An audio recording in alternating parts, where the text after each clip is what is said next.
Амбасадорке, најпрво ви благодарам за одвоеното време и за разговорот. Thank you, Lepa. Great to see you. Во Македонија, како што и кажавме уште пред стартот на интервјуто, нон-стоп се случуваат Yes. нови и нови ситуации, нови и нови предизвици. Исправени сме пред двојни избори во мај, имаме техничка влада. Меѓутоа, техничката влада уште на самиот старт покажа огромна поделеност. ВМРО ДПМН не гласаше за техничката влада. Министрите на ВМРО ДПМН не се појавија на заедничката фотографија. Како очекувате вака поделена да функционира? Well, listen, I expect that every government works on behalf of its people. And yes, it was disappointing that VMRO DPMNE did not vote for the government. However, they did put ministers into the appropriate slots and deputy ministers into other ministries. And so it is my hope that the technical government will continue to work for the best interests of the citizens of this country. And thus far, they have shown that they will do so. So I just hope they continue. Дали планирате средби со новиот технички премиер или новите министри, особено клучната позиција Министерство за внатрешни работи со новиот министер во пресрет на изборите, што ќе им порачат? I am looking forward to seeing the technical prime minister later this week. And I will certainly see the various ministers, both new and those who had previously been in place, as our work requires it. Because here at the embassy, our work has not changed or stopped because of a technical government. So I and the whole team here will continue to engage with the various ministers and ministries in support of the many programs and activities that we have moving forward. Какви избори очекувате во мај? Опозицијата, дури и од собраниската говорница, ги предупреди своите министри на подкуп. Well, it is very much my hope that as we move towards May, that we see that the process goes forward with transparency. The people of this country, frankly, Lepa, they deserve to understand the process, that even though there are various allegations of what one party will do or what another party will do, the citizens and voters of this country need to ask hard questions of the candidates, and they need to hold them and those around them accountable for how we move forward. So this is not the first time I have been through elections in this country, and there are always allegations and frankly unkind things that are said from one party to another. And my hope is that the process will just move forward in a way that is transparent, free and fair. Во јавноста веќе некое време циркулира информацијата дека токму САД се тие кои што инсистираат коалицијата ДУИ СДСМ да остане, да застане во заеднички пакет за време на изборите, но и отворено се зборува за нон-пейперот на албанскиот политички блок да не коалицира со партија во првите 6 месеци после изборите. Значи ли ова дека техничката влада може да продолжи да функционира, а додека функционира, новиот парламент да ги изгласа уставните измени за продолжување на европскиот процес и дури потоа да се формира нова политичка влада? Well, listen, this is a country that seems to produce more rumors than any other, perhaps, that I have ever served in. And one thing that I can tell you and all of your viewers very definitively, I and my team here, we do not tell people what to do. The decisions of the different parties and the party leaders and government officials is up to them, and it should be. Because while we're very invested in this country and its future, it's not our country. And so what I hope and what I continue to tell leaders of all the parties is please make the right decision to move this country forward on its European aspirations. President Mickoski would tell you that I have had that same conversation with him. And so we will continue to work on that part. Now, what effect this has, how long the technical government will last, is something that I won't speculate about. I hope very much for the people of this country and for the good of this country that after May 9th, there is a clear decision so that the governing and governance of this country can move forward. But I can't speculate on what might actually happen. Го спомнавте лидерот на опозицијата Мицкоски, ВМРО ДПМН најави нови решенија со Бугарија во својата предизборна програма. Ќе побарате ли сега од Мицкоски да го видите тој план кој што тој го најавува? If he would like to share that with me, I'd be very happy to see it, but I think it's far more important for the voters and people of this country to see and hear about that plan and hear about the details of any plan to resolve ongoing issues with other countries, with the challenges within the country. And indeed, and again, I hope that the voters of this country demand of all of the candidates to understand very clearly what their plans are for the future and how they hope to implement them. Вашите пораки се дека земјата мора да го продолжи европскиот пат и дека е на добра патека. Ја имаме веќе преговарачката рамка, според која мора нели да се спроведат уставните измени. Дали ако не се смени уставот, тоа ќе влијае на односите со Соединетите Американски држави? Our relationship, our partnership, our strategic partnership with this country is not dependent on that. Will we be disappointed? Absolutely. But this partnership that we have with North Macedonia is something that has been in place since this country's independence, and it will continue. You're a NATO ally, and that doesn't change. And so that relationship is strong, and I promise you that we will do everything in our power here at the U.S. Embassy every day to help this country meet its European aspirations. Во изминатиот период Македонија ја посети високиот американски дипломат Джеймс О'Брајан. Имаше доста конкретни пораки во однос на изборите, во однос на чекорите кои што мора да се преземат. Дали преку своите настапи се обиде да ги исцрта контурите на идната владина коалиција и колку таа визија која што ја нарече тој соодветствува со реалноста ако се земат критиките за притисоци врз судството од оваа влада? You know, Assistant Secretary O'Brien, first of all, I think his comments speak for themselves. He is one of our most experienced and knowledgeable diplomats, and particularly here in the Balkans.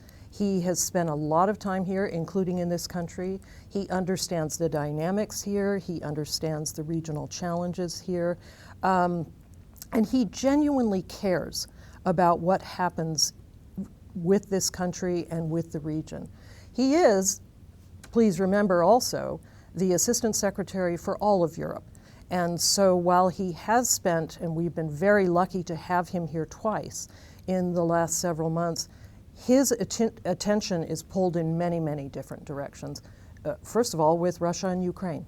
And that will continue. And so he is not solely focused on what is happening here, and he does not craft his messages, I think, for all of Europe, focused on which messages are received by party leaders here.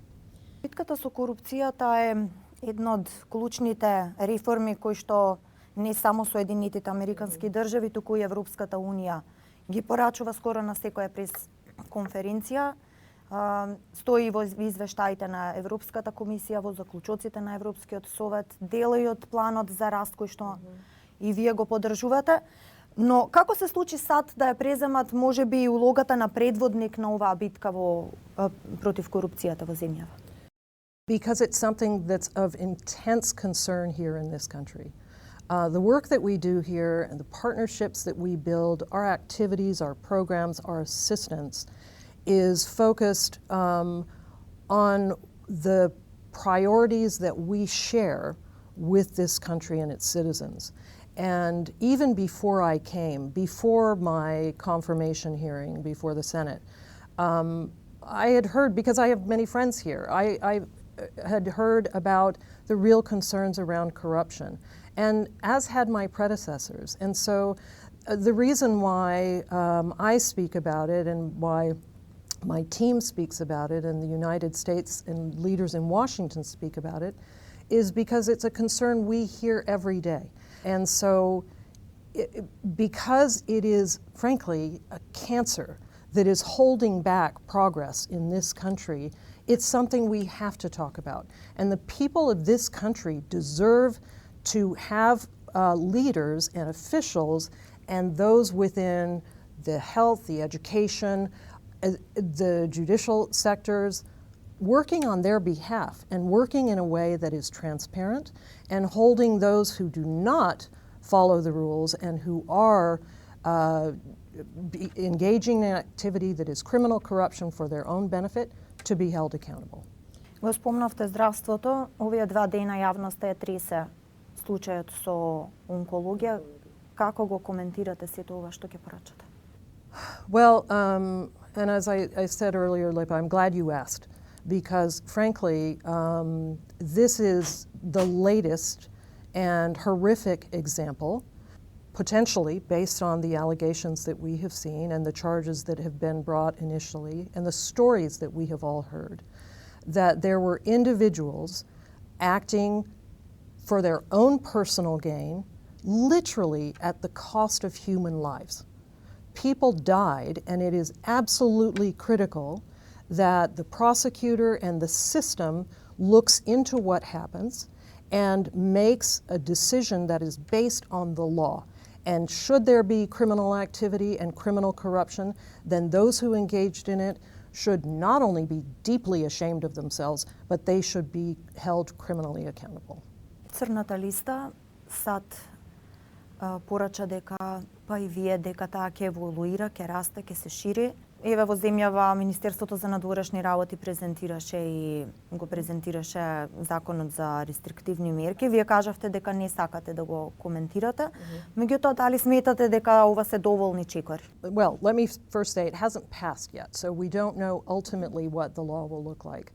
And as I said, I think last week, we welcome any effort and any law and any activity that holds people accountable. And if there is, those that we have designated for corruption, we very much welcome the initiative for this country's leadership and judiciary and prosecutors and law enforcement to look into those as well. Because people should be held accountable. Again, we don't have law enforcement authorities here, nor would that ever be appropriate, but we welcome the initiative. And I think based on what I've heard from people around this country, they welcome it as well. However, passing a law in and of itself doesn't change anything. You have to implement that law. And after it is hopefully passed, what I hope very much is that the judicial sector will then act, that prosecutors and investigators will do what they are hired to do and follow up and see if indeed they find evidence, as have we, of wrongdoing. Дали може да очекуваме нови имиња на црната листа сега пред изборите во мај? I think that's probably the question I get asked most frequently in this country. I don't know whether or not there will be any before May. There very well could be. But what I can say is there are numerous names under consideration and the designations will continue. Беса Адеми остана председател на Врховниот суд, иако одредена партија целосно се заложи да најде начин да ја тргне оттаму. Сите ја слушнавме изјавата која што беше испратена. Мислите ли дека ова е една мала победа на правдата? I would suggest that it's probably a victory for process. Whether, one can argue whether or not justice was served. The one belief that I had was that the basis for removing her that was being considered, that was suggested, was specious. It was a little ridiculous. If there are reasons to believe that a judge should be removed, then not attending meetings does not seem to be the appropriate reason for that. So for her or any other member of the bench in this country, if there are allegations of wrongdoing, pursue them, investigate them, look into them. But I do think that the result was positive, and I applaud the council for reaching it. And again, I hope that judges, that the Judicial Council, that prosecutors, that all members of the judiciary do their jobs and do it in an honest way that people can understand. Дали се плашите дека овие притисоци во судството може да продолжат за сите неистомисленици?